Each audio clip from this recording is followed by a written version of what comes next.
أعوذ بالله من الشيطان الرجيم నేను శపించబడిన బహిష్కరించబడిన శైతాన్ నుండి రక్షణ పొందటానికి అల్లాహ్ శరణు వేడుకో. وإذ يعدكم الله إحدى الطائفتين أنها لكم وتودون أن غير ذات الشوكة تكون لكم ويريد الله أن يحق الحق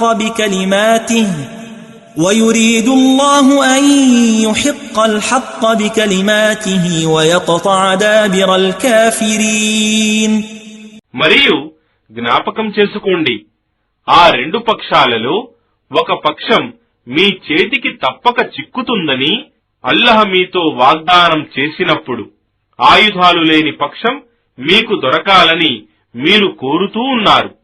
కాని అల్లాహ్ తాను ఇచ్చిన మాట ప్రకారం సత్యాన్ని సత్యంగా నిరూపించాలని మరియు అవిశ్వాసులను సమూలంగా నాశనం చేయాలని కోరాడు. ليحق الحق ويبطل الباطل ولو كره المجرمون. అపరాధులు ఎంత అసహ్యించుకున్నా సత్యాన్ని సత్యంగా నిరూపించాలని, నెగ్గించాలని మరియు అసత్యాన్ని అసత్యంగా నిరూపించాలని విఫలం చేయాలని ఆయన ఇచ్ఛ.